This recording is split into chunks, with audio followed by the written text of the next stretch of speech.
Rabbi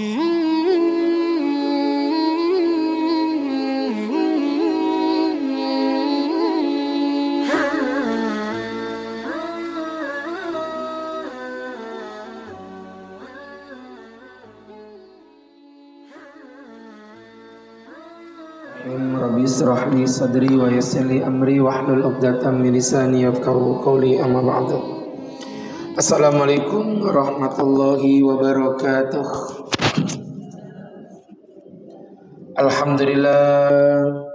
Alhamdulillahilladzi wa mara safwata ibadihi bila ta'ifi taksisin taulan wa amtinana wa allafa baina qulubina fa asbahna bi ni'matihi ikhwana wa naza'al ghilla min sudurina fadilna fid dunya asdiqa'a wa ikhwana wa fil akhirati rufaqa'a wa khillana. Allahumma salli wa sallim wa barik ala rasulillah sayyidina wa maulana wa habibina Muhammadin wa ala alihi wa sahbihi wa man tabi'ahum bi ihsanin qawlan wa fi'lan wa adlan ila yaumil qiyamah. Yaqulullahu ta'ala fi kitabihil karim wa huwa asdaqul qailin bi qawlihi a'udzu billahi minasy syaithanir rajim. Ya ayyuhalladzina amanu taqullaha wa qulu qawlan sadida yuslih lakum a'malakum wa yaghfir lakum dhunubakum wa may yuti'illaha wa rasulahu faqad faza fawzan 'azima. Hadratul muhtaramin, ibu-ibu jamaah majelis ilmu kajian rutin Kamus Kajian Muslimah Masjid Jami Jabalus Salam BDS 1 Balikpapan yang mencintai dan dicintai Allah Subhanahu wa ta'ala. Alhamdulillah wa syukurillah ala nikmatil maula, atas nikmat yang Allah berikan kepada kita.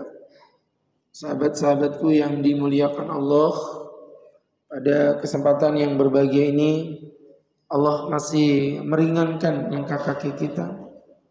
Allah masih memudahkan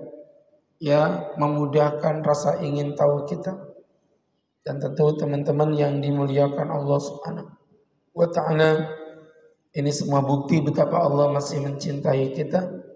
Ya, kenapa teman-teman yang dimuliakan Allah, sebagaimana yang diisyaratkan oleh Nabi Muhammad sallallahu alaihi wasallam. Ya, teman-teman yang dimuliakan Allah, Nabi mengatakan mayuridillahu bihi khairan ya yufaqihu fiddin. Barang siapa yang Allah inginkan pada dirinya kebaikan, artinya Allah cinta kepadanya. Ya, teman-teman yang dimuliakan Allah, maka yufaqihu fiddin, Allah akan robek jantungnya. Allah akan letakkan magnet cinta di dalam hatinya untuk mencintai dan menyayangi majelis ilmu. Jadi ini konsep dasarnya begitu ya. Sehingga teman-teman yang dimuliakan Allah, atas dasar itulah kita semua diberikan Allah kesempatan untuk hadir ini, sehingga dimudahkannya kita untuk belajar. Terlebih yang kita kaji ini merupakan kajian yang bisa dibilang spesial ya. Baik teman-teman yang berbahagia, yang dimuliakan Allah Subhanahu wa ta'ala, berkaitan tentang definisi atau pengertian daripada ilmu mawaris. Mawaris, ilmu waris sering disebut juga dengan faraid. Faraidun, yang artinya adalah fardu, kewajiban. Jadi faraid artinya adalah kewajiban atau ketetapan. Kenapa disebut dengan ilmu ketetapan atau kewajiban? Karena mengandung poin-poin nominal yang diwajibkan Allah untuk diberikan kepada mereka yang berhak mendapatkannya. Ini kalau kita bicara tentang ilmu bahasa. Adapun ilmu istilah secara terminologi, waris artinya adalah ilmun, sebuah ilmu bi usulin min fikhin wa hisabin, yang menggabungkan antara fikih dan ilmu matematika. Ini sebuah ilmu yang menggabungkan antara fikih dan matematika. Tata'allaq bil mawaris, yang berhubungan dengan waris, wa mustahiqiha, dan orang-orang yang berhak mendapatkannya. Bi isali kulli dzi haqqin ila haqqi minat tarikah, untuk memberikan hak kepada orang yang berhak dari tarikah. Ya, dari tarikah. Jadi teman-teman yang berbahagia dimuliakan Allah, ini kalau kita pelajari ilmu waris adalah ilmu yang menggabungkan antara fikih dan matematika. Karena walaupun ibu ngerti fikihnya, kalau nggak ngerti matematikanya nggak bakal bisa, Bu. Atau kebalikan, Bu. Ibu ngerti matematikanya tapi ibu nggak ngerti fikihnya, juga nggak bakal bisa. Jadi ibu ngerti matematika, tapi kan ibu nggak tahu pembagiannya. Ya maka ibu nggak bisa membagikan hak warisnya. Atau yang lain adalah mengerti tentang ilmu fikihnya tapi nggak ngerti waris. Nggak ngerti matematikanya. Kemarin ada yang tanya, Ustadz, kalau misal contoh nih ya, seorang anak mendapatkan misal contoh 1/2 anak perempuan. Terus ibunya mendapatkan 1/6. Ada yang protes begini, loh kok banyakkan ibunya daripada anaknya? Oh bisa? Harusnya kan banyakkan anaknya Pak Ustaz. Ya anaknya dapat seberapa? 1/2. Ibunya 1/6. Bentar. Banyakkan 1/6 apa 1/2 Mbak? Banyak 1/6. Ya, kayak saya bilang kalau nggak ngerti matematika, ya bingung juga gitu kan. Dipikirnya 1/6 lebih banyak dari 1/2, 6 banding 2. Padahal 6 1/6 1 dibagi 6, sedangkan 1/2 1 dibagi 2. Ibu punya martabak 1 dibagi 6 sama martabak 1 dibagi 2, banyakkan mana, Bu? Dibagi 2.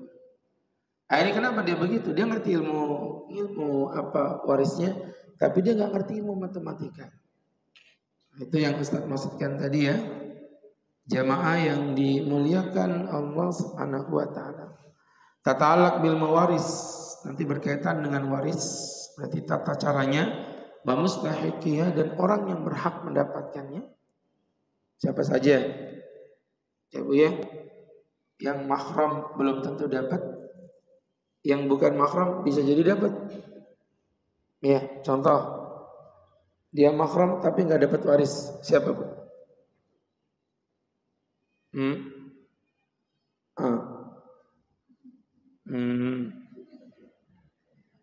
Dia mahram tapi dia nggak dapat waris, Bu.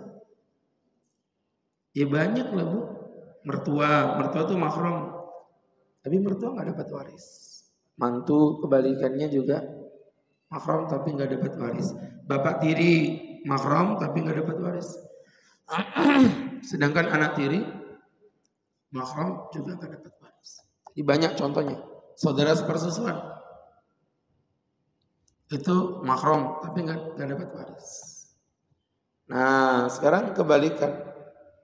Ada yang bukan mahram justru dapat waris. Contohnya siapa? Dia bukan mahram ibu tapi dapat waris.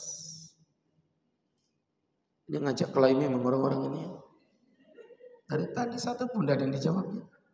Bu, siapa ya? Dia bukan mahram. Dia sepupu. Sepupu bukan mahram Bu, tapi dapat waris. Contoh lagi siapa? Suami. Suami bukan mahram. Melotot dia. Ma'ai. Apa maksudnya Pak Ustadz? Loh, suami itu mahram enggak? Bukan. Terserah kalian lah, capek juga Ustadz. Jadi ibu-ibu yang berbahagia, suami itu bukan mahram. Karena definisi mahram itu orang yang haram untuk dinikahi. Kalau ibu bilang suami saya mahram saya, itu sama kayak ibu bilang ini suami saya haram saya nikahi. Iya. Makanya ketika bab wudu, laki perempuan tersentuh, kata Imam Syafi'i kalau bukan mahram batal. Kesentuh suami batal. Orang kaget loh. Imam Syafi'i ini enggak ngerti fikih kan? Imam Syafi'i dibilang enggak ngerti fikih. Nah situ siapa? Imam Samudra. Ya. Karena memang suami itu bukan mahram. Suami bukan mahram dapat waris. Siapa lagi bu? Nanti ada namanya mu'tik. Pernah dengar? Mu'tik. Baik, kalau udah pernah dengar kita lewatin aja ya.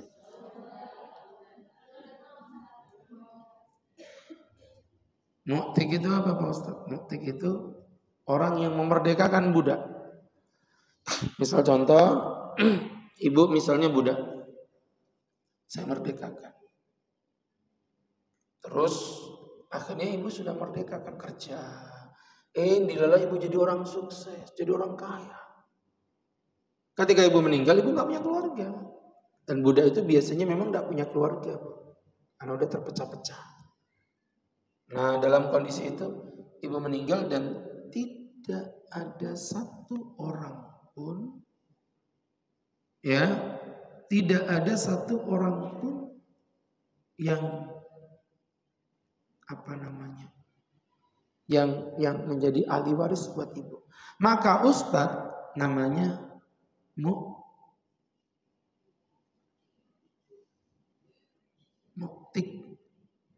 ya. Maka ustadz namanya mu'tik. Jadi teman-teman yang dimuliakan Allah Subhanahu wa ta'ala, ini namanya mu'tik. Mu'tik itu ya mu'tik. Orang yang memerdekakan budak. Itu maksudnya. Baik. Teman-teman yang dimuliakan Allah Subhanahu wa ta'ala, ini jadi pelajaran untuk kita bersama. Ibu yang berbahagia yang dimuliakan Allah, maka itu nanti orang yang berhak li isali kulli dzi haqqin ila haqqihi, untuk memberikan hak kepada yang berhak. Ya, makanya disebut ilmu faraid tadi, ketetapan, artinya kepastian. Minat tarikah, dari tarikah. Baik, tarikah itu harta pusaka, Bu ya. Teman-teman yang berbahagia dimuliakan Allah, itulah yang disebut dengan ilmu waris secara etimologi dan secara terminologi. Secara ilmu bahasa maupun secara ilmu istilah. Baik, saya pikir jelas definisinya. Kemudian kalau berkaitan dengan keutamaannya cukup banyak Bu ya. Yang pertama, sebagai hukum Allah yang sempurna. Banyak orang berkata, Pak Ustadz, waris ini apa sih? Udah gak sesuai dengan zaman. Ada yang mengatakan hukum waris ini udah gak sesuai dengan zaman.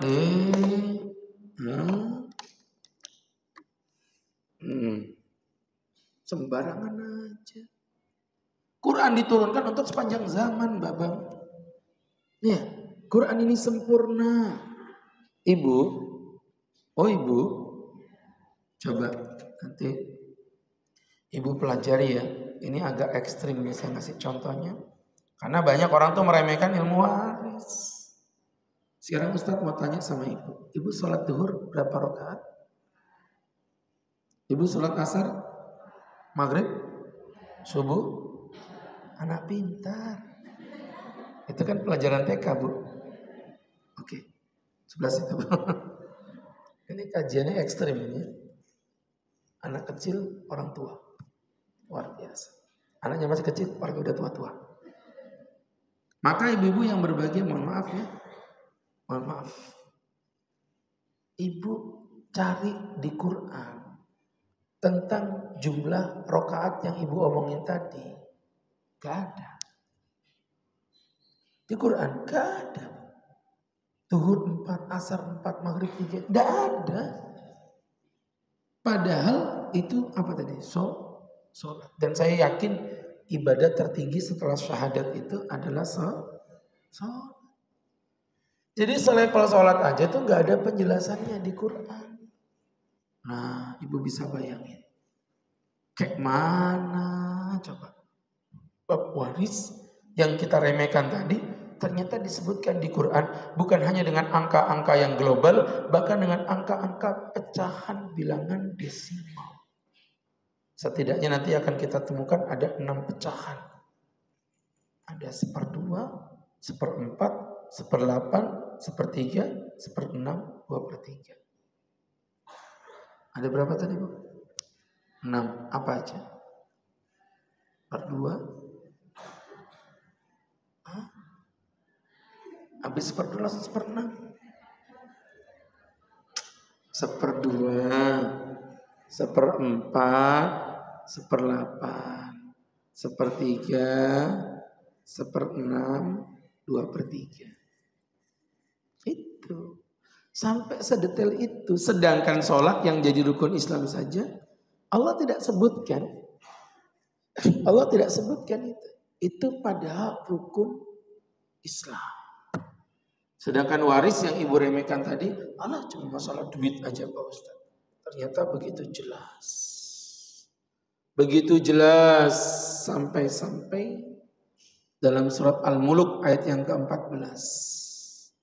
Allah mengatakan, Ala ya'lamu man khalaqa wa huwal latiful khabir. Ala ya'lamu man khalaqa. Apakah mereka tidak tahu siapa yang menciptakan mereka? Allah tuh saking gemesnya. Ya Allah sudah tahu, kalau orang Islam sudah tahu kalau Allah itu adalah Tuhan mereka. Tapi Allah kenapa nanyain begitu? Kamu gak tahu siapa nyiptain kamu? Lihat pucuk ayatnya. Wa huwal latiful khabir. Allah itu zat yang latif, lembut. Khabir, meneliti. Jadi Allah lembut meneliti, teliti, lembut, masya Allah. Ya. Baik, ini menunjukkan betapa zalimnya kita sebagai orang Islam, ibu ya. Betapa zalimnya kita sebagai orang Islam, mohon maaf yang mengatakan bahwa hukum Allah ini adalah sesuatu yang tidak terlalu penting. Itu yang pertama. Yang kedua, Allah menjulukinya sebagai fardu. Makanya tadi disebut faraid. Faraid itu kan jamaah dari fardu. Sekarang gini, ibu berani nggak Bu meninggalkan sholat fardu? Enggak. Ibu berani nggak Bu misalnya meninggalkan sholat sunnah karena lelah atau karena capek begitu? Berani. Gak usah malu-malu. Potonganmu gayamu Bu. Kayak tahajud pasti ada lah capek-capeknya Bu ya. Wajar. Karena sunnah. Kalau fardu enggak berani. Sholat subuh mau ngantuk kayak apapun tetap kita sholat subuh. Enggak bisa. Itu harga mati sudah. Tuh. Maka ibu-ibu mohon maaf. Kenapa ibu enggak berani meninggalkan sholat fardu? Ibu enggak berani meninggalkan puasa fardu? Ibu nggak berani meninggalkan zakat fardu, tapi kok ibu berani meninggalkan waris, sedangkan waris itu dijuluki sebagai fardu. Surah An-Nisa ayat yang ke-11. Ini ayatnya panjang tentang bab waris. Nanti ibu pelajari sendiri terserah ibu. Tapi saya mengambil pucuknya saja. Fariyadatan minallah. Fariyadatan minallah. Inilah kefarduan yang diberikan Allah kepada kalian. Inilah itu apa? Ya lihat aja ayat sebelumnya. Ayatnya ngomongin tentang bab waris. An-Nisa ayat 11. Itu masyhur. Ya, nanti ibu pelajarin nanti aja. Nanti. Gak fokus jadi. Jadi ibu-ibu yang berbahagia dimuliakan Allah, kefarduan dari Allah. Jadi ternyata waris itu dijuluki dengan kefarduan. Makanya tadi lawan apa persamaan kata bab waris tadi apa Bu? Ilmu faraid. Faraid itu jamak dari fardu. Kenapa disebut fardu? Karena ini kewajiban yang diberikan Allah kepada kita. Nah, itu yang kedua. Yang ketiga, orang-orang yang menggunakan hukum selain hukum Allah maka disebut dengan hukum jahiliyah. Ya, orang-orang yang menggunakan hukum selain hukum Allah maka dia disebut dengan hukum jahiliyah. Berarti lawan katanya orang yang tidak mau pakai hukum warisnya Allah maka dia menggunakan hukum jahiliyah. Al-Maidah 50. Ya, Al-Maidah 50. Allah berfirman, "Afa hukmal jahiliyyati yabghun? Afa hukmal jahiliyyati yabghun? Wa man ahsanu minallahi hukman liqaumin yuqinun." Apakah terhadap hukum jahiliyah mereka hendak menggunakannya? Siapa yang lebih baik daripada hukumnya Allah? Ini yang ngomong Allah, bukan Ustaz. Siapa yang mau merasa hukummu lebih baik daripada hukum Allah? Bagi orang-orang yang mau berpikir dan yakin atas kebesaran Allah, di mana ada hukum yang lebih baik dibandingkan hukumnya Allah? Ibu lihat hukum di dunia ini semuanya error, nggak simetris, ketabrak satu dengan lainnya. Itu hukum manusia, cirinya begitu. Dan selalu mengalami perubahan. Makanya sampai selevel undang-undang dasar pun bisa diamandemen kan. Undang-undang dasar itu kan maksudnya landasan undang-undang kita. Kalau undang-undang bisa dirubah wajar. Ini undang-undang dasar pun bisa diamandemen.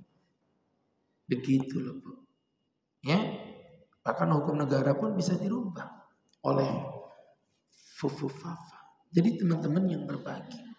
Itu maksudnya akun yang tidak jelas. Kan belum ada yang punya ya.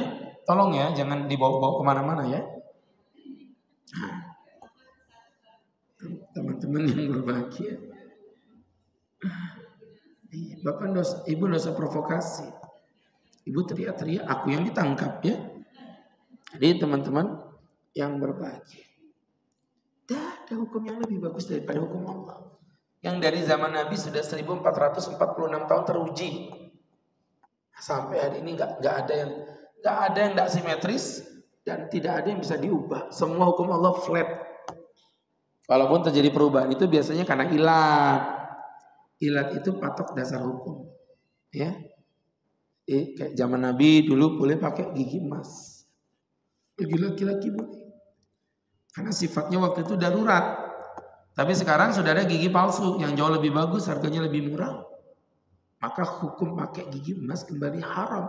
Karena memang kaidahnya kullu syai'in jaza bi udrin, segala sesuatu yang diperbolehkan karena udzur, maka zala hilang ibahanya itu diperbolehkannya bizawalihi dengan kehilangan udzurnya tadi.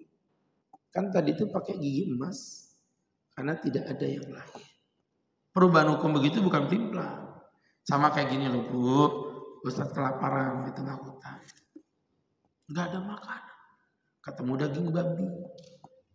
Akhirnya Ustadz bakar babinya, udah siap mau dimakan. Halal gak Bu? Halal. Pas lagi mau dimakan gini, datang rusa. Ngek-ngok. Ini namanya rusa kurang kerjaan. Ya.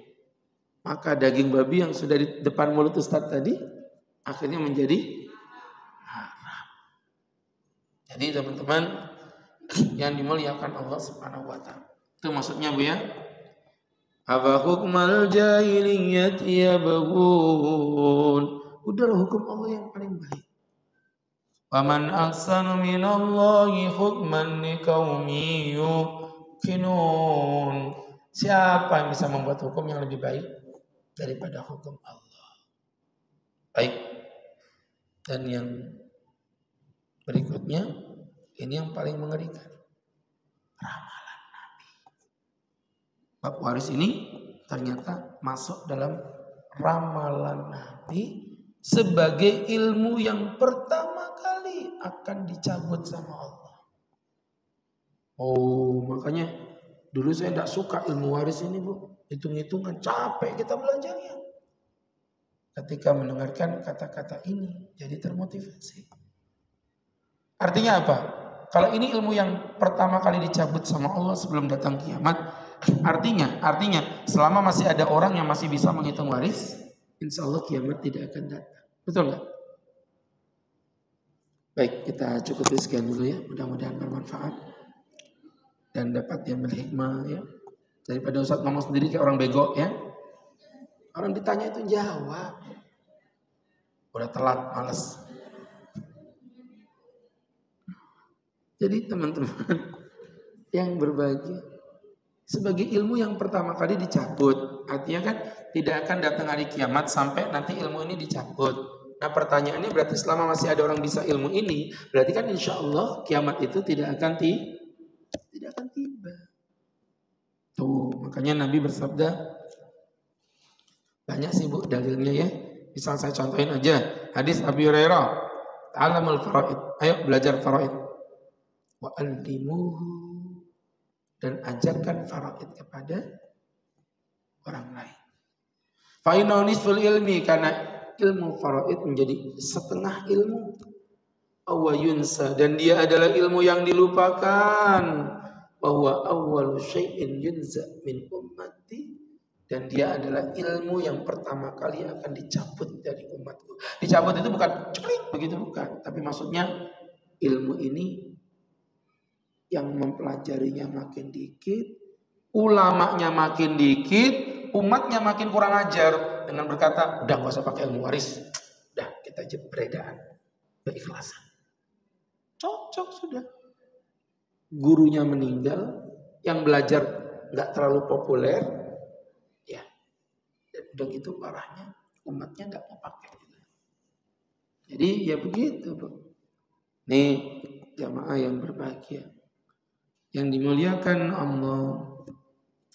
Dalam hadis lain Nabi berkata, wa ta'allamul faraid, dan belajarlah ilmu faraid, wa 'allimuhan nas, ajarkan manusia, fa inni mar'um maqbud, aku ini akan meninggal dunia kata Nabi, wa sayaqbidu hadzal ilma min ba'di, dan ilmu ini akan dicabut setelah kematianku, hatta yatanaza rajulani fi fardhah, sampai ada dua orang yang berkelahi hanya karena rebutan warisan.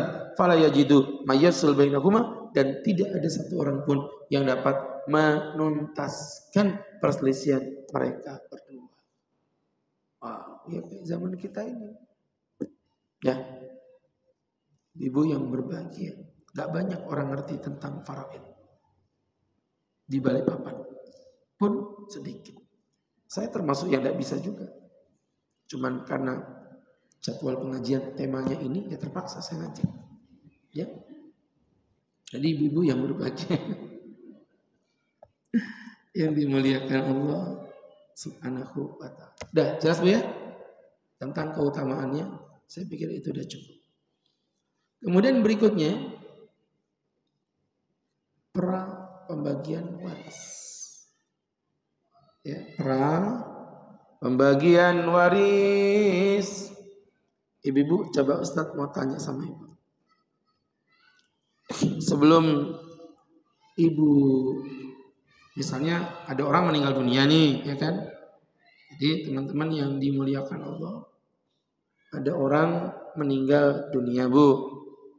Ibu, ketika ada orang meninggal dunia, itu uang yang ditinggalkan tuh namanya harta apa, Bu? Ini saya suka. Gitu jawab. Kompak. Salah.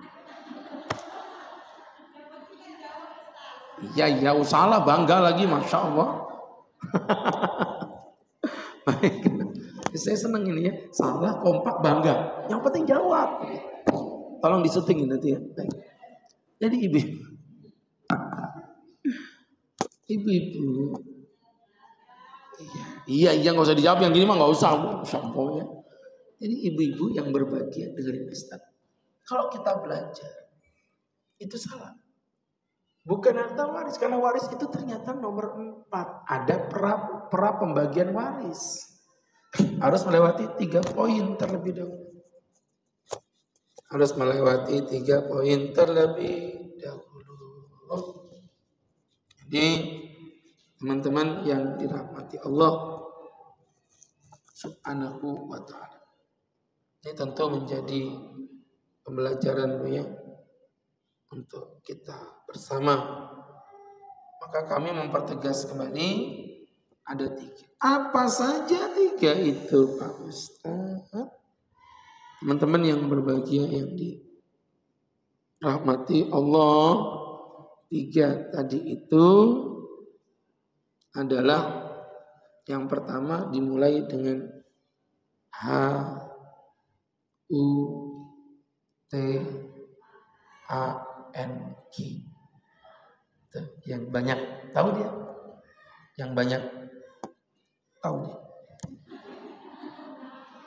banyak utang.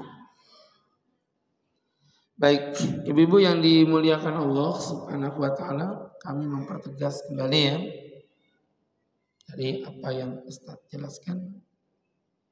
Sahabat-sahabatku yang dimuliakan Allah Subhanahu wa ta'ala.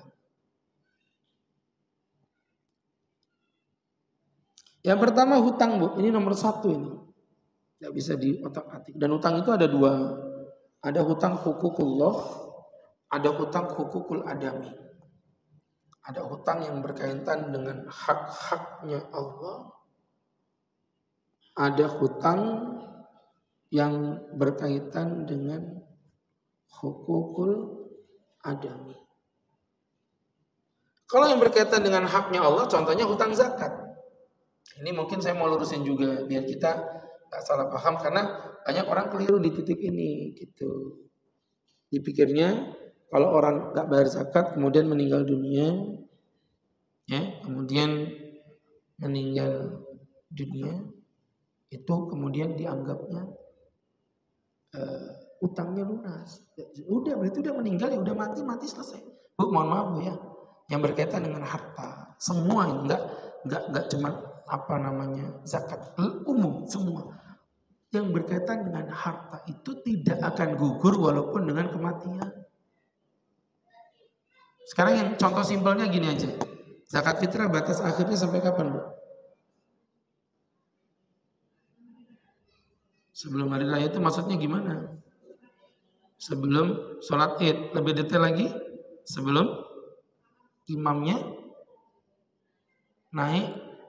naik ke atas gunung. Itu gunung tinggi-tinggi sekali. Kita lihat kanan dan kiri, ternyata banyak pohon. Kok ibu tahu? Keren ya. Ibu tuh bisa memahami apa yang saya mau gitu loh. Keren loh ibu ini, Masya Allah ya. Ibu pernah gak ditampar seorang ustadz begitu Bu ya? Jadi teman-teman ditanya itu jawab gitu loh. Jadi sebelum naik, khatib naik ke atas mimbar. Kalau khatib naik mimbar, selesai. Makanya saya sebelum naik mimbar selalu Bu, saya minta sama pengurus tolong diumumin lagi terakhir kalinya. Buat bapak-bapak yang belum bayar zakat fitrah. Karena banyak orang lupa. Yang belum bayar zakat fitrah, mohon Pak, silakan dibayar sebelum Ustadz naik ke atas mimbar. Begitu. Sudah diumumin sampai 2 kali baru saya kadang naik ke atas. Ternyata saya yang lupa sendiri Bu. Ya astagfirullah. Jadi teman-teman, enggak apa canda. Jadi teman-teman yang berbahagia, dalam kondisi seperti itu, Ustadz naik ke atas mimbar, selesai. Nah, pertanyaannya, datanglah ke rumah dia, Ustadz, ternyata saya belum bayar zakat fitrah Pak Ustadz. Terus gimana Pak Ustadz? Ya kamu dosa. Solusinya taubat. Efeknya tetap bayar. Cuman itu sedekah. Tapi tetap bayar, bukan kemudian udah lewat gratis, enak aja. Nggak ada. Kalau untuk duit nggak ada begitu, tetap wajib bayar Bu. Itu zakat fitrah, zakat mal, sama. Ada orang nih 5 tahun nggak pernah bayar zakat, ceritanya dia pegawai, berarti zakatnya zakat profesi. Ya 5 tahun itu ditotal semuanya. total. Kalau sampai nanti duitnya masih ada, wajib tetap bayar. Kalau ternyata duitnya udah nggak ada, terhutang. Kalau dia mati sebelum bagi waris, maka dia wajib melunasi terlebih dahulu. Paham? Itu utang terhadap hukukullah. Hak-haknya Allah. Hati-hati. Ya. Jadi ibu-ibu yang berbahagia, yang dimuliakan Allah Subhanahu wa taala. Kemudian yang kedua yang berkaitan dengan hukukul adami. Yang berkaitan dengan hukukul adami. Teman-teman yang dimuliakan Allah Subhanahu wa taala, ya, teman-teman yang dimuliakan Allah, maka hukukul adamiyah, ya itu yang utang itu, ibu ngutang sama orang belum bayar, itu nomor satu. Makanya kalau utang itu Bu dicatat. Nanti adalah fikih hutang itu ada pembahasan. Utang itu dicatat Bu. Ibu catat supaya apa? Kalau nanti mati minimal ada ahli waris kita yang apa Bu? Nah, minimal bisa bantuin. Itu ya. Jadi teman-teman yang dimuliakan Allah Subhanahu wa taala, itu kami mempertegas kembali dari apa yang Ustaz jelaskan. Ala kulli hal, maka ibu-ibu yang dimuliakan Allah Subhanahu wa taala. Pak Ustaz, kalau misalnya mayatnya sudah nyatat, udah dicatat, ada wasiatnya, ahli warisnya kurang ajar, tidak mau bayar warisnya Pak Ustaz, ahli warisnya akan diazab sama Allah. Tapi kalau ahli waris nggak tahu gimana Pak Ustaz, nggak ada dosa. Ya dia si mayat yang akan dihukum sama Allah. Nah, makanya intinya ya utang itu. Pertama kalau bisa ditinggalkan. Oh iya Bu, saya alhamdulillah Bu seumur umur tidak pernah berhutang. Tua-tua begini akhirnya ngerasain utang. Utang apa tadi? Utang pondok bahan bangunan. Telat bayar diteror Ustaz. Anda kok nggak mau bayar utang? Kurang ajar nih Ustaz, diterornya. Ya Bu, saya baru gini. Oh kayak gini kan rasanya ngutang. Pantesan kok ibu-ibu Jabalusan itu sedih hidupnya, ternyata ini sebab.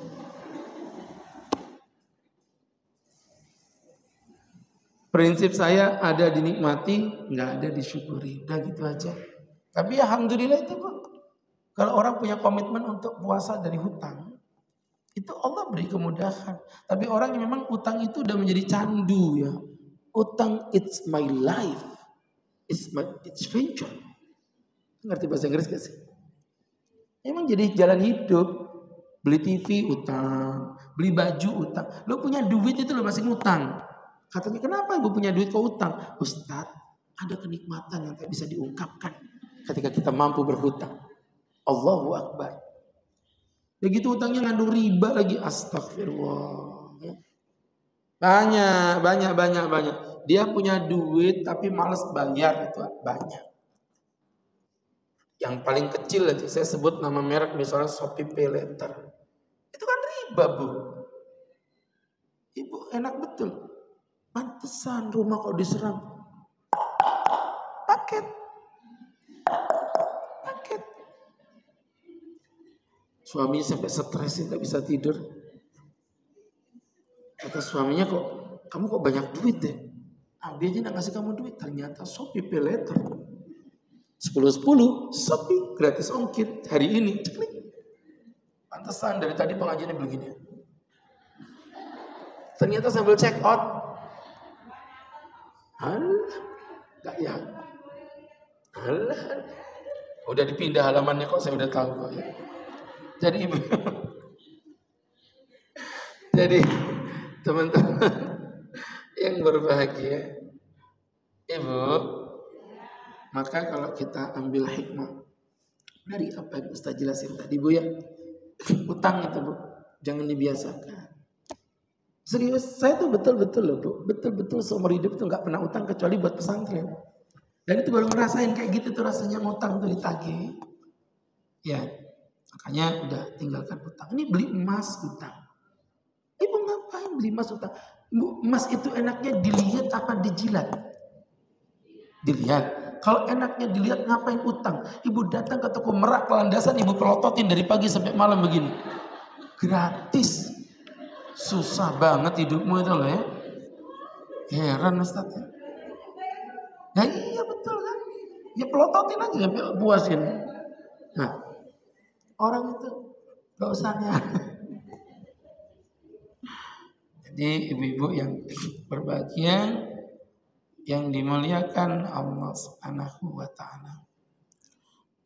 Tentunya ini menjadi pelajaran bagi kita bahwa hutang itu memang sesuatu yang dijauhi. Mana dalilnya?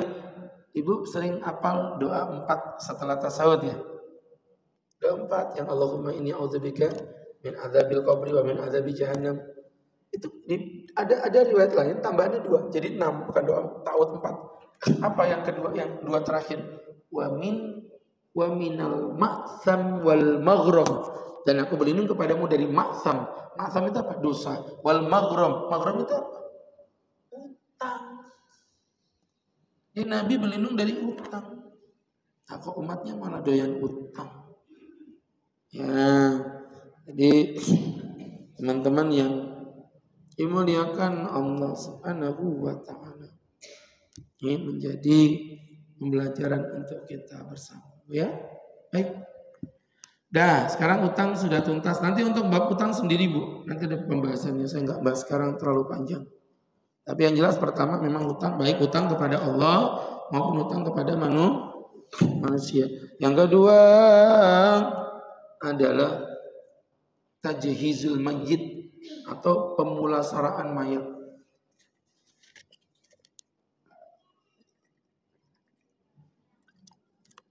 Tajhizul mayyit atau pemulasaraan.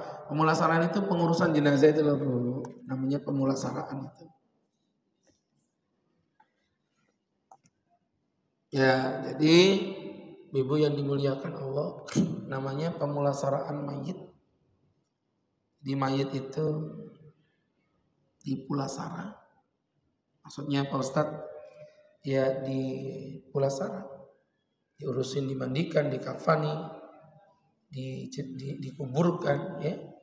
Itu semua adalah pemulasaraan mayat dan itu membutuhkan biaya. Gak murah Bu, lumayan itu. Lumayan. Gak mati 4 juta, serius. Dawong, ini kalau tanpa bantuan ya, saya ngomong yang normal, ambulan itu 1 jutaan lebih. Gali kuburan itu 1 jutaan lebih, bahkan ada yang minta 2 juta. Gali kuburan itu Bu. Jadi ibu yang dimuliakan Allah, belum lagi nanti kain kafannya. 4 juta habis. Jadi mati aja butuh duit. Jadi ibu kalau belum punya duit jangan mati.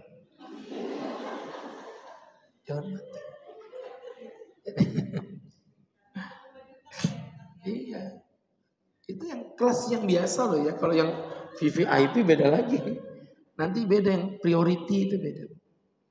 Bahkan beberapa kuburan gila-gilaan di daerah Bogor sana dijual kayak komplek elit. Satu blok bisa sampai 1,2 M. Ada AC, kulkas lengkap semua. Terus malaikat jadi minder gitu, ini orang kaya gitu, ditabokin malaikat beneran baru tahu rasa. Jadi ibu-ibu yang dimuliakan Allah, ibu ya, pemulasaran mayat lumayan. Itu nomor 2. Kalau sampai betul-betul tidak ada, ya pakai uang baitul mal. Jadi ternyata ini pakai dananya mayat sebenarnya. Cuman dalam praktek sih biasanya nggak nyampe ke uangnya mayat, kelamaan lah. Biasanya ahli waris ada aja. Atau kalaupun nggak ahli waris, biasanya di kampung kan ada jamaah fardu kifayah. Itu biasanya urunan tiap sekali orang mati diminta 10.000, 20.000. Nanti kemudian setelah itu dibelikan untuk pengurusan jenazah. Mobil ambulan. Ada gambar caleg. Untuk Balikpapan yang lebih baik. Ya.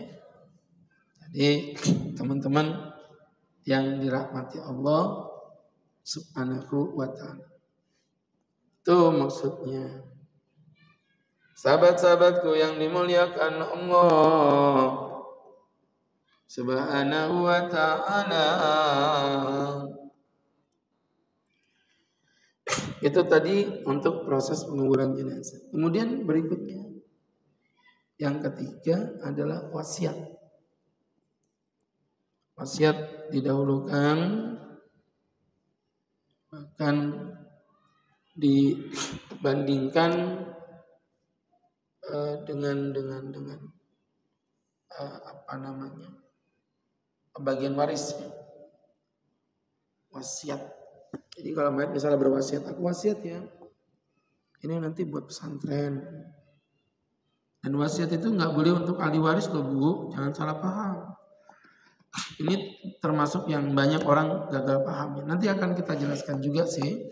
Cuman maksudnya poinnya dulu biar Ibu paham bahwa keliru orang berwasiat kepada anak itu salah. Karena anak itu nggak boleh terima wasiat. Karena anak itu sudah mendapatkan bagian dari warisan. Ibu wasiat rumahku yang di Grand City buat anakku, nggak boleh. Kecuali kalau semua anaknya ridho dan ikhlas, itu beda. Itu namanya beredaan. Tapi kalau enggak boleh, walaupun wasiat orang tua, batal. Ini nanti rumahku yang di Grand City buat anakku, nggak boleh. Ini nanti rumahku yang di Grand City buat mamaku, nggak boleh. Ini nanti rumah yang di Grand City buat Ustadz Agus, boleh. Enak ya kan? Ya kan Ustadz bukan siapa-siapanya Ibu, bukan ahli waris. Berarti boleh Ustadz terima wasiat. Anak angkat boleh terima wasiat. Anak angkat, anak bukan ahli waris. Ada nenek-nenek Bu, punya anak, ngambil cucu angkat 3. Neneknya ini orang kaya. Akhirnya dia bilang, nak, rumah yang di Grand City jangan dijual. Anak pertama maju, kenapa nek? Itu buat kamu. Senang lah dia. Nah, rumah yang di BDI jangan dijual. Anak kedua maju, kenapa nek? Itu buat kamu. Senang dia. Yang ketiga, nak, rumah sepinggang pertama jangan dijual. Anak ketiga maju, kenapa nek? Itu buat kamu. Senang, sudah dapat satu-satu. Baru kemudian akhirnya neneknya bilang, nah, rumah ya di Grand City jangan dijual. Tiga-tiganya maju. Kenapa nek? Itu bukan rumah nenek nak ya. Jadi neneknya mau mati aja masih ngeprank ya. Jadi ibu yang dimuliakan Allah. Jadi kesimpulannya bahwa wasiat tidak boleh diberikan kepada ahli waris. Dan wasiat itu maksimal 1/3 Bu. Kenapa? Kenapa wasiat dibatasi 1/3? Kenapa? Karena ibu-ibu yang dimuliakan Allah untuk melindungi haknya ahli waris.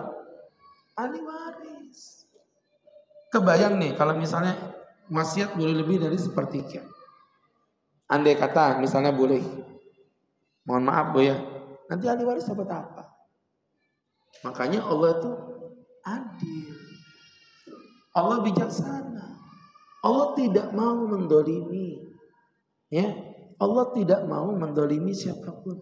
Nanti kalau misalnya ini semua, kalau Ustaz ingin masuk surga, semua hartaku tak kasihkan buat pondok pesantren. Itu namanya egois. Maka Islam dengan keadilannya, beliau akhirnya Masya Allah memberikan batasan waris hanya 1/3 saja. Baik ibu yang berbahagia, yang dirahmati Allah Subhanahu wa ta'ala. Itu tadi untuk wasiat. Kami mempertegas kembali teman-teman yang dimuliakan Allah. Setelah 3-3-nya dilaksanakan Bu, nomor 1 utang. Itu urutan loh Bu, jangan dirubah-rubah ya. Nomor 2 apa tadi? Pemulasaraan mayat. Yang ketiga apa tadi? Wasiat. Nah, udah urut-urutannya. Jadi mohon maaf, kenapa saya beri urutan? Karena bisa jadi begini, utang aja udah habis. Berarti wasiat gak dapat apa. Walaupun dia wasiat, apa yang mau diwasiatkan? Gak ada duitnya. Kemudian wasiat sudah dikerjakan. Ternyata gara-gara utangnya misalnya sekian, wasiatnya sekian, atau utangnya udah terlalu banyak lah, maka diwaris gak dapat apa-apa. Bisa tergambar. Ya, sangat mudah untuk tergambar. Pernah kejadian soalnya. Jadi utang waktu itu bapaknya meninggalkan uang 500 juta. Setelah ditotal-total utang bapaknya itu 600 juta. Maka yang 100 juta nanti oleh pihak keluarga wajib dilunasi. Kata anaknya, Pak mati nggak ninggalin waris, malah ninggalin utang. Kecil teman tau Pak. Ya Bu. Nah itu Bu ya. Jadi ternyata insya Allah ada aturan mainnya. Itu maksudnya begitu. Jamaah yang dimuliakan Allah Subhanahu wa taala. Baru nanti setelah 3 poin di atas dilakukan, nanti akan masuk di fase yang terakhir, yaitu yang disebut dengan fase waris. Di dalam hadis riwayat Ali dikatakan qadhan Nabi an-nadain qablal wasiyah. Telah ditetapkan oleh Nabi bahwa hutang lebih didahulukan daripada wasiat. Ya. Jadi enggak boleh melaksanakan wasiat utang dibayar dulu karena utang kewajiban. Utang ini saking pentingnya Bu, sampai Nabi Muhammad SAW mau menyolatin orang-orang munafik, tapi Nabi tidak mau menyolatin orang yang punya utang tapi tidak bayar. Nabi bahkan tidak sudi nyolatin orang yang mati punya utang tidak bayar. Apalagi dapat syafaatnya. Ini kenapa mukamu jadi tegang begini Bu? Gak mungkin utang orang lain dipikirin. Iya. Itu pasti utang buat beli tas, kelihatan. Tasnya warna coklat. Ada emas-emasannya. Jadi ibu, artinya Masya Allah ya. Betul. Waktu itu Nabi lagi duduk Bu, didatengin ada seorang sahabat itu, ya Rasul, orang ini tolong disolatin, meninggal dunia. Nah yang lucu itu Nabi nggak tanya dia sholat kah, dia puasa kah, dia haji kah. Nabi malah tanya dia punya utang kah. Kalau para sahabat berkata na'am, iya Nabi. Nabi tanya lagi, alahumalun yakdidaina, apakah dia punya uang yang bisa membayar hutangnya? Apakah dia punya uang yang bisa membayar hutangnya? Kalau para sahabat berkata, tidak Nabi. Dia mati kering. Dia mati nggak ninggalin apa-apa ya Rasul. Kata Nabi, ya udah. Kalau begitu, sallu ala sahibikum, salati sahabatmu ini, aku Muhammad tak sudi nyolatin orang yang mati punya hutang. Jadi sampai selevel itu Bu permainannya ini. Makanya tadi saya bilang masalah utang jangan diremehkan. Na'udzubillahi min dzalik. Teman-teman yang berbahagia, yang dimuliakan Allah Subhanahu wa taala. Ala kulli hal, ibu-ibu yang dirahmati Allah, kembali dari yang Ustaz sampaikan, maka masalah utang ternyata lebih didulukan daripada wasiat, dan wasiat lebih didulukan daripada pembagian waris. Itu dalam firman Allah surah An-Nisa ayat yang ke-11 yang tadi juga udah Ibu catat itu. Min ba'di wasiyatin yusi biha aw dayn. Min ba'di wasiyatin yusi biha aw dayn. Pembagian waris dilakukan setelah wasiat yang diwasiatkan aw dainun atau hutang. Jadi teman-teman yang berbahagia, yang dimuliakan Allah Subhanahu wa taala. Kemudian setelah kita sudah mendapatkan poin-poinnya, berikutnya berbicara tentang rukun waris. Ya, rukun waris. Jadi teman-teman yang dimuliakan Allah Subhanahu wa taala, namanya rukun waris. Rukun waris itu ada 3, Bu. Rukun waris itu ada 3. Apa saja Pak Ustadz? Teman-teman yang berbahagia. Yang pertama adalah waris, yang mewarisin. Siapa itu? Saya ulangi Bu, saya ulangi. Yang pertama waris, keluarga yang mewariskan. Siapa itu? Adalah keluarga dari kerabat si mayat. Itu namanya waris, makanya disebut dengan ahli waris. Yang kedua muwaris. Muwaris itu yang mewariskan. Siapa itu? Mayat. Mayat, ya seperti orang yang sudah mati. Namanya muwaris. Dan yang ketiga maurus. Maurus. Apa maurus? Maurus itu namanya tarikah. Apa tarikah? Harta pusaka, harta peninggalan dari si mayat tadi. Maka ibu-ibu dari sini disyaratkan yang pertama untuk waris hidup pada saat mayat mati. Untuk yang pertama waris disyaratkan hidup pada saat mayat mati.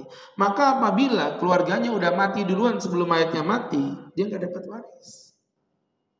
Nanti ada penjelasan juga. Saya kasih contoh aja ya. Misalnya ada Ahmad punya anak 3, Umar, enggak usah, Ahmad punya anak 3, A, B, C. Masing-masing anak punya anak 1. Masing-masing anak punya anak 1. A punya anak, B punya anak, C punya anak. Kemudian C meninggal dunia. Karena dia misalnya ngantuk di pengajian, ceduk tulang belakang patah, mati. Ya? Bisa. Enggak Pak, bisa. Maka ibu jangan berani ngantuk di pengajian saya, nanti bisa mati. Ya? Akhirnya meninggal. Sudah, selesai kan?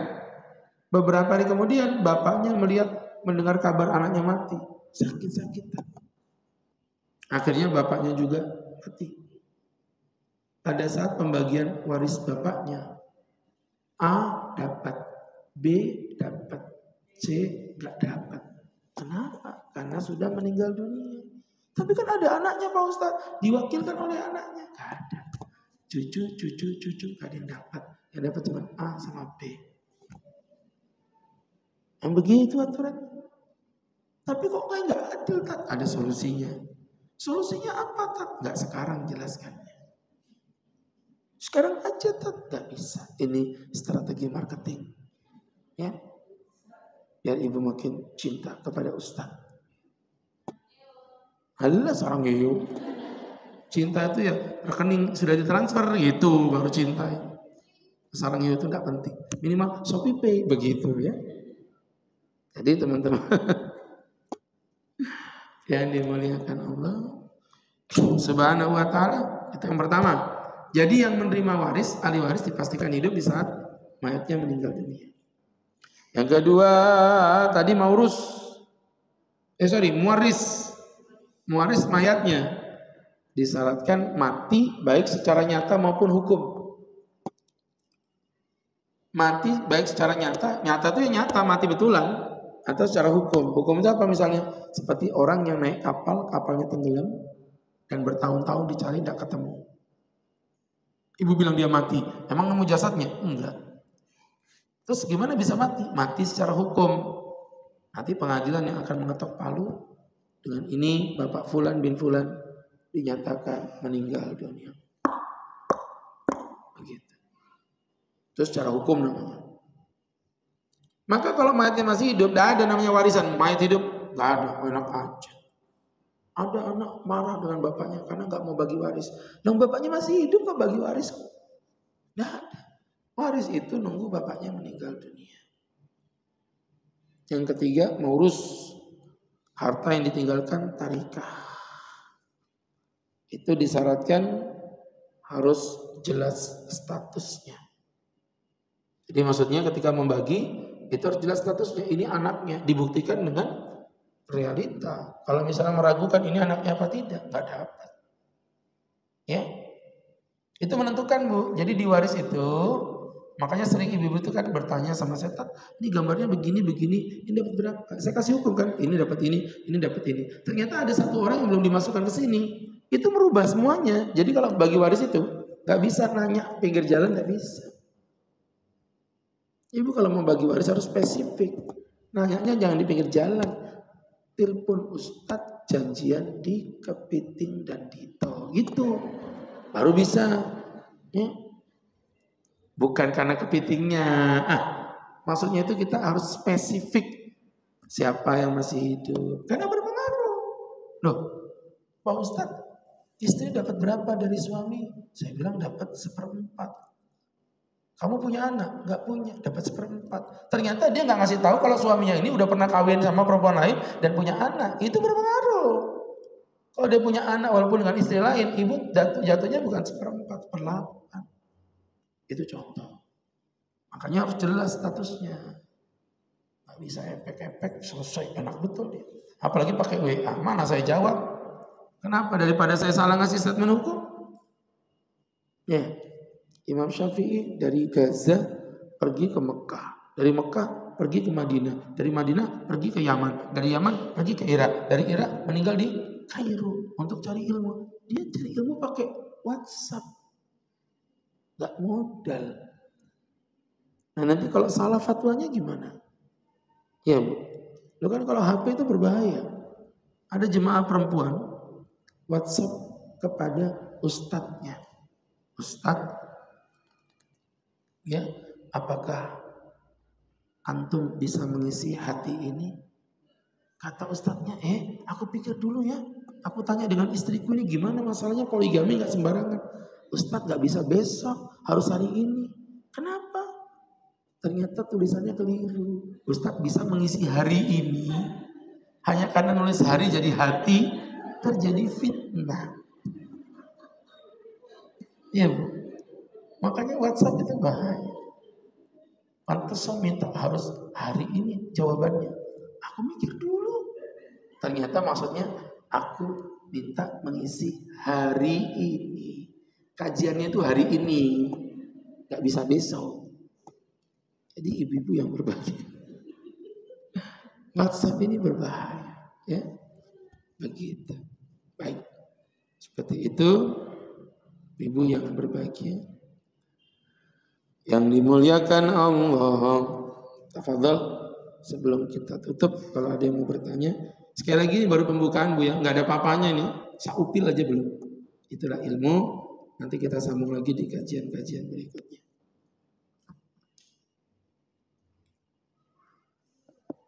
Silakan. Assalamualaikum. Assalamualaikum Pak Ustadz. Stop. Ada yang lagi tanya? Silakan.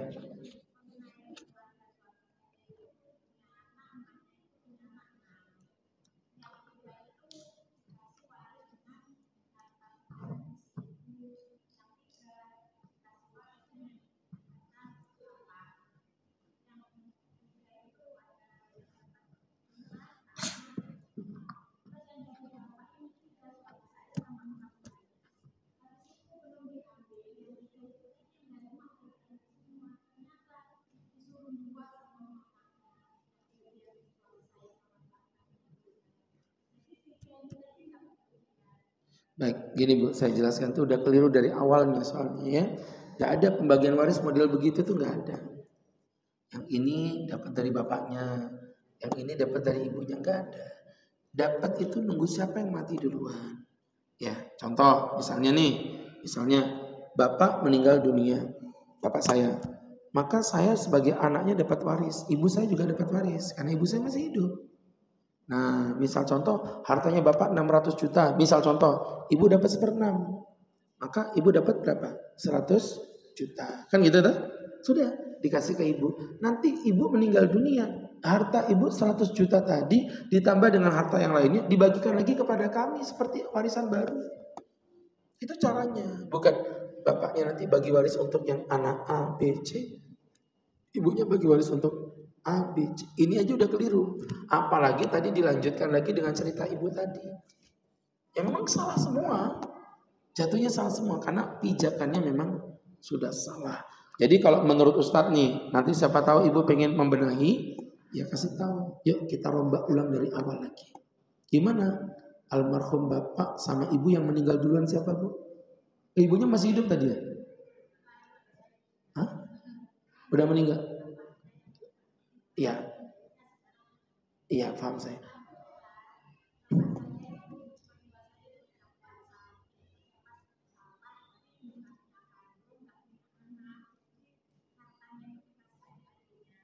Nah itu kacau semua sudah itu, berantakan semua itu. Udah dibilang hancur semua masih diteruskan. Nggak ada gunanya ibu cerita itu. Hancur semua, maksudnya perhitungannya salah semuanya. Jadi, la ilaha. Ya terus saya harus membagikan yang 3 tadi, tak kasih duitku gitu kan, enggak juga kan? Makanya ibu saya kasih tahu itu dari awal memang salah semua. Karena salah semua, maksud Ustaz kalau mau benar ada 2 cara. Yang pertama, hitung waris dari awal lagi, sesuai urutannya. Yang meninggal siapa dulu tadi? Bapak. Ya bapak meninggal tuh hartanya apa? Yuk dibagi sesuai dengan ahli waris yang ada.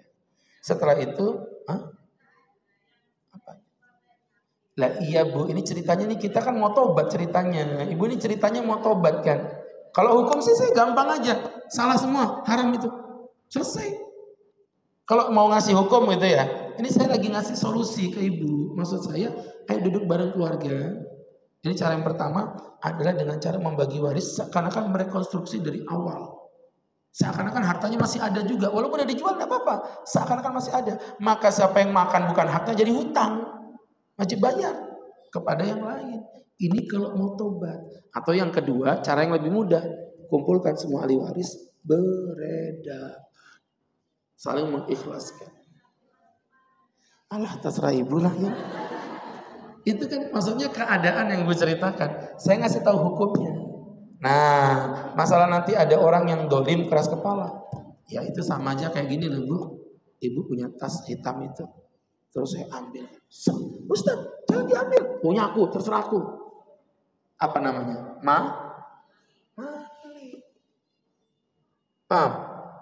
Jadi ini hukum yang saya jelasin hukum, saya nggak bahas realita. Hukumnya begini, kalau dilanggar ya dosa. Sama kayak gini, zina itu apa? Haram. Tapi di Manggarsari itu banyak yang berzina, ya terus aku harus bagaimana? Ya kan? Sama kayak begitu. Itu ibu membandingkan hukum dengan realita nggak ketemu. Ini yang saya jelaskan tuh hukumnya dulu.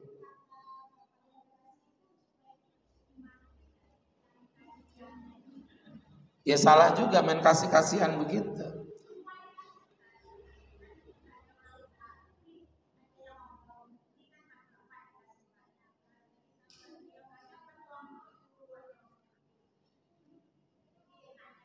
Data. Orang dibilang salah kok masih enaknya gimana? Enaknya kembali ke hukum Islam yang tadi. Islam itu aturan bu, bukan perasaan. Ibu ngomong enaknya itu kalau ibu tanya, enaknya Ustadz menikah apa berzina? Kalau enaknya aku suka berzina lah. Bisa gonta-ganti tiap malam kok. Enaknya. Lo gitu toh. Ini kan saya lagi membandingkan hukum bukan menghalalkan. Cuma cerita. Jangan dienak-enakin. Lah iya seharusnya tadi udah dijelasin ibu. Ada 2 cara. Cara yang pertama ibu kembali ke hukum Islam, duduk bareng sini keluarga ibu kumpulin jadi satu. Saya kasih tahu urut-urutannya dari awal. Ini uang berapa? Kita bagi waris seakan-akan hartanya masih ada. Kayak tobat dari awal. Ngerti maksudnya ya? Yang lain paham kok, cuman ibu aja nggak pahamnya. Merekonstruksi dari awal. Atau yang kedua tadi menggunakan cara beredaan. Ayo sudah kita duduk bareng. Ikhlas ya, ikhlas. Selesai. Itu bisa juga. Kalau ternyata ini nggak kena, ya ayo kembali ke hukum Allah lagi. Jadi mohon maaf kalau tadi dibagi-bagi dari awal aja udah nggak bisa kakek ngasih kepada ahli waris semuanya bagi-bagi ya bla bla ya nggak bisa. Kan kita udah ngomong tadi bab waris itu ada aturannya. Kalau masuk dalam bab waris ada pembagiannya. Ya, Kalau nanti masuk bab wasiat ada maksimalnya cuma 1/3 dan itu pun nanti maksimal juga tidak boleh diberikan kepada ahli waris dan lain sebagainya. Baik, saya pikir kalau secara hukum itu udah jelas. Cuman ibu itu kayak nabrak nabrak dengan perasaan ibu gitu loh. Maksudnya, tapi kan nggak adil, maunya begini aja. Itu susah kalau hukum diterapkan ke situ, ya. Jadi kesimpulannya, kalau memang ribut ya kembali ke hukum Islam. Itu pun kalau mau memahami Islam. Nanti ibu bilang lagi, tapi saudaraku itu nggak mau pakai hukum Islam. Nah ya sudah, selesai. Berarti ibu ya pegang hak ibu. Kalau ibu ngerasa ibu kelebihan, balikin kepada yang ibu zalimi. Kalau ibu dikurangi, ibu dalam hati ya kembalikan ke Allah. Nanti biar Allah yang memberikan keadilan. Baik. Tadi siapa tadi ibu? Ya. Tapi Ustadz udah ngomong bilang, enggak, saya mau nanya ini apa, ada orang meninggal terus ketemu sama anaknya yang sudah meninggal ini, yang orang meninggal terus dia berhutang, terus ketemu dengan anaknya yang sudah meninggal itu, terus yang punya hutang itu bilang, bapak itu pernah hutang sama saya gitu kan, terus oh ya mau dibayarin berapa gitu kan, terus nggak usah, udah diikhlasin aja. Ya berarti udah selesai ya Pak Ustadz kalau begitu ceritanya. Ibu yang tanya, ibu yang jawab sendiri, bagus sih. Enggak, soalnya tadi kan dengar Ustadz ngomongin ibu itu tadi udah ikhlas. Baik. Ini bu, utang itu lunas dengan 3 perkara. Pertama bayar, kedua dibayarin, yang ketiga diikhlaskan. Ya udah. Dan ibu tadi menjawab pertanyaan ibu sendiri. Pastinya pertanyaan kan gini, ada orang utang diikhlaskan sama pemberi piutang. Apa hukumnya? Baru saja bu, kalau udah diikhlaskan lunas. Ya tadi dia menjawab, itu udah diikhlaskan, berarti kan udah lunas dong. Terus saya jawab gini, ya iyalah begitu. Jelas bu ya? Jadi lunas dengan 3. Apa tadi bu? Bayar, dibayarin, diikhlaskan. Lunas. Alhamdulillah. Baik. Ya bu.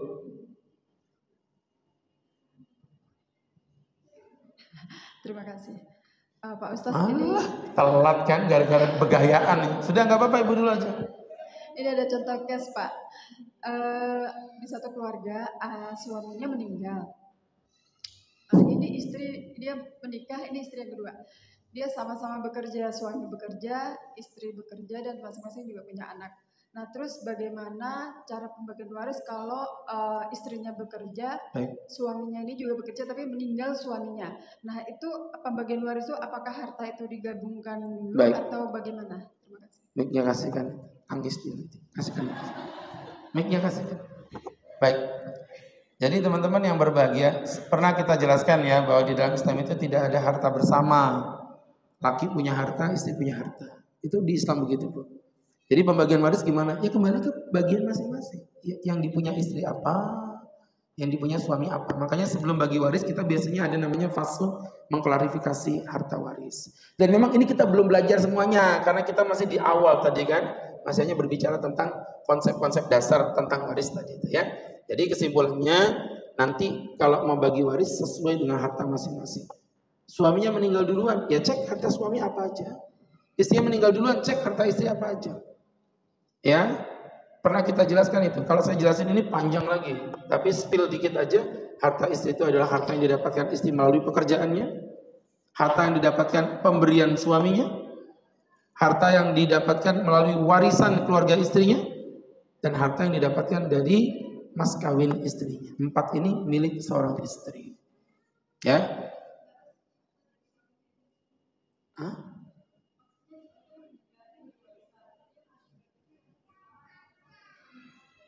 Muter ya perasaannya. Gini, ibu pahami dulu di Islam tidak ada harta bersama. Udah clear ya? Ibu seorang istri, saya seorang suami. Uang ibu sendiri, uang saya. Yang mati siapa coba saya tanya? Suami. Berarti uangnya Ustadz diklarifikasi semua. Yang bukan uang saya dikeluarin. Itu mobilnya Ustadz, bukan mas ini mobil saya. Pak Ustadz kasihkan ini ke saya. Paham? Berarti keluar dari harta saya. Yang harta saya masukkan semua, kumpulin semua jadi satu. baru nanti dibagi waris sesuai hukum Islam. Istri dapat 1/8, kalau punya anak, kalau nggak punya anak 1/4. Gitu cara ngitungnya. Ya, jadi nggak ada harta bersama di Islam. Dan itu udah pernah kita jelaskan dulu di bab tentang pernikahan. Ya, jadi begitu kesimpulan. Baik. Assalamualaikum warahmatullahi wabarakatuh. Salam warahmatullahi. Pak Ustadz, saya ingin bertanya, apakah ada batasan umur seorang anak menerima waris dari orang tua yang sudah meninggal? Nggak ada. Setiap anak yang sudah dinyatakan hidup, ya, dinyatakan hidup, maka dia berhak mendapatkan waris. Yang penting sudah dinyatakan hidup. Cuman mengenai tentang batasan hidup antara di perut atau lahir itu memang ada khilaf. Tapi kalau anak itu sudah lahir, ulama sepakat pasti dapat waris, walaupun cuma bayi. Yang nomor 2, apabila si anak itu masih sekolah, warisan itu dibagikan langsung ke anak atau dipegang oleh istrinya? Kalau namanya anak kecil, Bu, nggak usah bab waris ya, bab apapun. Itu kalau berkaitan dengan harta memang tidak boleh dipegang dengan anak kecil karena dia belum taklif, belum menjadi beban mukallaf. Yang megang siapa? Walinya. Wali itu biasanya siapa? Ya orang tuanya. Jadi kalau nanti anaknya meninggal, anaknya jadi yatim, bapaknya mati, nanti harta anak itu dipegang oleh ibunya sebagai amanah, bukan sebagai milik. Ya. Terus setelah sekian lama ternyata harta itu berkembang lebih daripada yang ditinggalkan oleh almarhum, itu bagaimana Ustaz? Enggak apa-apa, bagus itu. Memang harusnya begitu. Harta anak yatim jangan diendep. Harta anak yatim bagusnya memang dikelola. Ya, dan nanti yang mengelola orang tuanya. Orang tuanya tidak boleh mengambil apapun dari harta anaknya. Serupiah pun tidak boleh, kecuali yang memang berkaitan dengan kebutuhan si harta, bukan kebutuhan si anak. Karena anak itu pun setelah nanti bapaknya mati, yang wajib menafkahi tetap orang tuanya. Kalau tidak ada orang tua, minimal kakeknya, seperti itu. Terus lagi Pak Ustadz, satu lagi. Apabila si ibu bernazar, misalnya ada 3 anak, itu akan diberikan satu rumah. Itu apakah boleh Pak Ustadz? Kalau nazar itu nggak ada. Saya mau tanya, dia hibah atau wasiat? Kalau nazar nggak ada. Maksudnya nazar itu sekedar ucapan dia, janji dia di hadapan Allah. Tapi prakteknya harta itu diberikan pada saat dia hidup apa mati? Coba saya tanya. Pada saat masih hidup. Berarti hibah. Kalau hibah bebas, terserah. Terserah. Kalau hibah mah bebas. Saya mau ngasih siapa aja kan boleh. Jangankan anak saya, anak orang lain juga saya kasih nggak apa-apa. Jangankan istri saya, istri orang lain juga. Itu ditulis atau Nah, itu mah administrasi, Bu. Ibu akad nikah nggak pakai ditulis secara Islam ya sah-sah aja. Tapi kan kita ngomongin hukum negara, beda lagi nanti administrasi. Kalau itu dicatat jauh lebih afdal, ya. Makasih Pak Baik, Ustadz. sama-sama. Baik, ibu-ibu yang berbahagia, insya Allah nanti kita lanjutkan lagi ya dalam kajian-kajian waris. Sekali lagi yang kita pelajari masih hanya pembukaan, masih covernya saja. Masih banyak nanti yang insya Allah akan kita coba kaji. Dan insya Allah mudah-mudahan bisa menjadi pelajaran yang terbaik untuk kita bersama. Mari kita berdoa kepada Allah Subhanahu wa taala. Amin amin alhamdulillah rabbil alamin hamdan wa fi ni'ama wa yukafi mazida. Ya Rabbana lakal hamdu kama yanbaghi li jalali wajhika wa 'azimi sultanik. Allahumma salli wa sallim wa barik ala rasulika sayyidina Muhammadin fil awwalin wal akhirin wa fi kulli waqtin wa hina fil mala'il a'la ila yaumiddin. Inna nas'aluka salamatan fid din wa afiyatan fil jasad wa ziyadatan fil ilmi wa barakatan fil rizqi wa taubatan qabla al maut wa rahatan indal maut maghfiratan ba'da al maut amin alina fi sakaratil maut wal afa indal hisab wa najatan minan nar. Rabbana atina fid dunya hasanah wa fil akhirati hasanatan wa qina adzaban nar. Rabbana iftah 'alaina futuhal arifin wa fil mudnibin wa taqabbal tawbatat taibin birahmatika ya arhamar rahimin.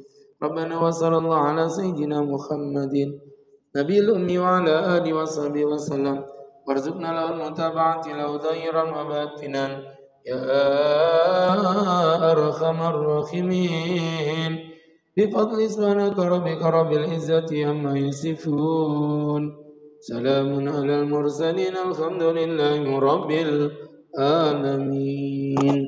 Terima kasih, semoga bermanfaat. Billahi taufik wal hidayah. Assalamualaikum warahmatullahi wabarakatuh.